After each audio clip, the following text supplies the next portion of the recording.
We have a book that's just come out. We have a few advanced copies right now.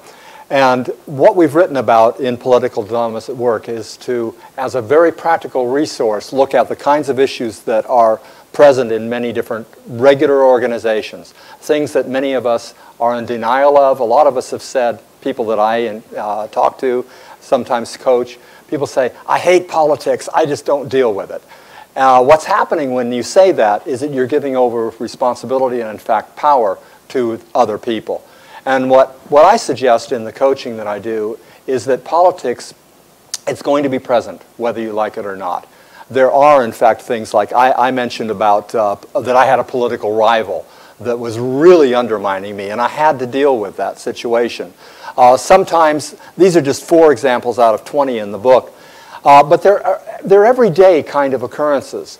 And what I'm trying to do in my practice and also in our book is to demonstrate that you can learn to understand politics more effectively.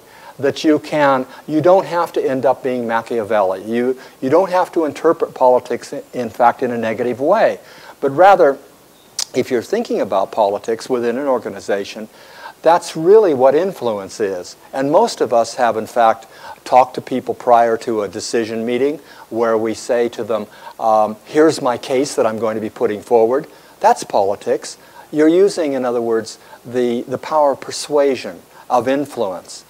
And what I see is most of us have agendas. We have a series of goals that are ones that are important to us or maybe told to us. And so really when I talk about politics, it's in this broader frame of reference that we have in an organization a variety of agendas going on, that each of us have perhaps a greater or lesser ability to express those agendas, but that we do have them. We have things that we would like to see happen or that our department wants to achieve. And in the work that we do, we try to help people to see that agendas are kind of like in this room, a lot of us have some form of wireless device. Some of it's mobile phones, some of it's other kinds of instruments. And there are all these sort of like radio waves, these different frequencies going through the room, and yet we don't see them. And in an analogous way, that's what agendas are like. If you were to actually be able to talk with each of us, and let's say we each had 3 minutes to talk about what's important, professionally, let's keep it on that, what's important to us and what our agendas are, we'd find that we have all sorts of different agendas, and that we're fairly clear on those. We just don't tell people about them often, or we only tell part of it. And what I try to help persons that I coach do, like with Steve, is to realize that there are all these different agendas. And the ability to understand politics is sort of like navigating a boat or a sailing boat, let's say.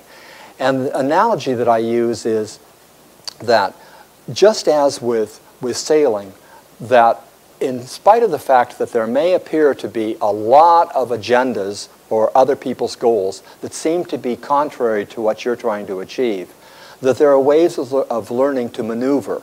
Just as a sailboat can jibe and tack, and it can go against the prevailing wind and still get to the other side of the lake or the other side of the ocean.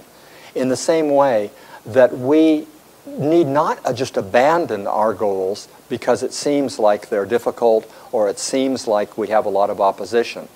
But what we try to have people do to encourage them to understand better and more fully what you're after, what your agenda is, and how that fits in with other people's agendas, their goals.